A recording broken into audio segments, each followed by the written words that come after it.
አንድም ጥይት ሳይተኮስ አንድም መስኮት ሳይሰበር አንድም ድምፅ ሳይሰማ በሚሊዮን የሚቆጠር ብር ከባንክ ሊሰረቅ ይችላል ብላችሁ ታስባላችሁ?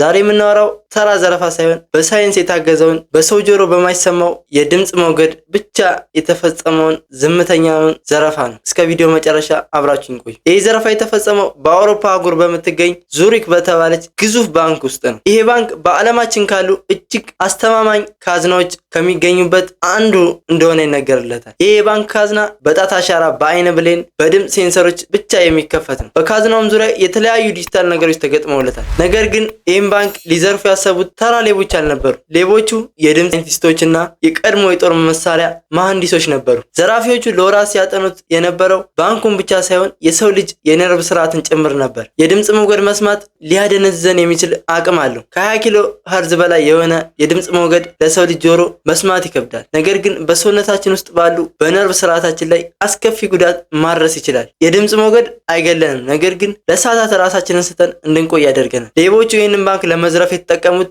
ሶኒክ የተባለ ልዩ የሆነ መሳሪያ ነው። ይህ መሳሪያ በከፍተኛ ድግግሞሽ የሚጓዝ የድምፅ ሞገዶችን ወደ አንድ አቅጣጫ ብቻ እንዲሄዱ ማድረግ ይችላል። እስኪ ያስቡት፣ ምንም አይነት ድምፅ ለእናንተ አይሰማችሁም፣ ነገር ግን ውስጣችሁን ያድክሞ ራሳችሁን እንድስቶ ያደርጋችኋል። ታዲያ ይህ ምን አይነት መሳሪያ ነው? ይህ ድምፅ ሞገድ አንዴ ከተለቀቀ የመጀመሪያ የሚሰማችሁ ስሜት ራሳችሁን የማዞር፣ ሰውነታችሁን የማቃጠል፣ ጆሮዋችሁ መስማት እንዲከብደው ነው የሚያደርግ። ይህ ሲሆን ደግሞ ሰው በራሱ ፍቃድ መቆም ያቅተዋል። ልክ እንደሰከረ ሰው ሚዛኑን ይስታል፣ ከዚያም ወዲያውኑ ራሱን ይስታል። ይሄ ሁላ ሲሆን ግን አካባቢው ጭጭ ነው የሚለው፣ ምክንያቱም ምንም አይነት ድምፅ ወደ ውጭ አይወጣም፣ እዛው ህንፃ ውስጥ ነው የሚቀረው። እነዚህ ዘራፊዎችም ያቀዱት ቀን ደርሶ ወደ ባንኩ አመሩ። ከምሽቱ 8 ሰዓትም ዘራፊዎቹ በባንኩ የአየር መናፈሻ በኩል ትናንሽ የድምፅ ማሰማራጫዎችን አስገቡ። ይሄ የድምፅ መሳሪያ ያልኳችሁ አሁን የነገርኳችሁን የድምፅ ሞገድ አይነት መሳሪያ ማለት ነው። አንድ ይሄን ያስገቡትን መሳሪያ ከተጫኑት ባንክ ውስጥ ያለ ሰው ሁላ መንቀሳቀስ ያቆማል። ዘራፊዎቹም ሰዓቱ ደርሶ ያንን መሳሪያ ተጫኑት። ጠባቂዎቹም ምንም አይነት ጠመንጃ ሳይመዙ መውደቅ ጀመሩ። ካሜራዎቹ ምስል እየቀረጹ ነው፣ ነገር ግን የሚቆጣጠራቸው ሰው የለም፣ ምክንያቱም ሁሉም ራሱን የሳተ ነው። ሁሉም ባንክ ውስጥ ያለው ሰው ራሱን ከሳተ በኋላ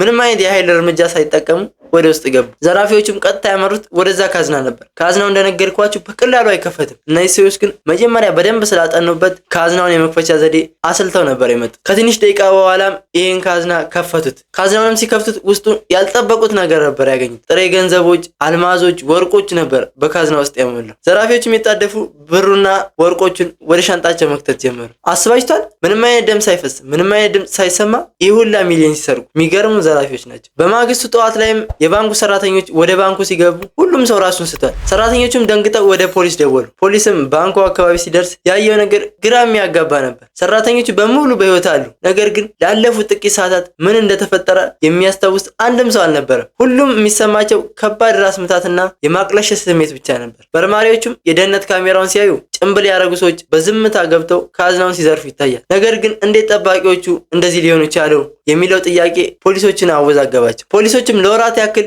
በዛ ባንክ ላይ ክትትል አደረጉ፣ ነገር ግን ምንም አይነት ፍንጭ ሊያገኙ አልቻሉ። በመጨረሻም ግን አንድ የድምፅ መሐንዲስ በግድግዳዎች ላይ የተለጠፈውን ትናንሽ ማግኔቶች ሲያገኝ ነገሩ ሁሉ ተጋለጠ። ፖሊሶችም ዘራፊዎቹ ምንም አይነት ደም ሳያፈሱ በዛች ድምፅ ማግኘት ብቻ ሚሊዮን የሚቆጠረውን ዶላር እንደዘረፉ ደረሱበት። ነገር ግን ዘራፊዎቹ ጭንብል ስለለበሱ ፊታቸው ስለማይታይ አሻራም ስላላስቀመጡ ማግኘት በጣም አስቸጋሪ ሆነ። ፖሊሶችም ማግኘት ስላልቻሉ ፋይሉን ዘጉት። ዝምተኛው ዘረፋም ዛሬ ድረስ በፖሊስ መዝገብ ላይ ካሉ እጅግ ውስብስብ ወንጀሎች አንዱ ሆነ ተመዘገበ። የዛሬው ታሪካችን ይሄን ይመስል ነበር። እናንተስ ምን ታስባላችሁ? ቴክኖሎጂ ከሰው ልጅ ቁጥጥር ስር ውጪ እየሆነ ነው ወይንስ ወንጀለኞች ከፖሊስ በላይ እየረቀቁ ነው? ሐሳባችሁን በኮሜንት አጋሩ። ቪዲዮውን ከወደዳችሁት ላይክ ማድረግና ለጓደኞቻችሁ ሼር ማድረግ እንዳትረሱ። እንደዚህ አይነት አስገራሚና እውነተኛ ታሪኮች እንዲደርሷችሁ ቻናላችንን ሰብስክራይብ ያድርጉ። በሚቀጥለው አስገራሚ ቪዲዮ እስከምንገናኝ ድረስ ቸር ሰንብቱ።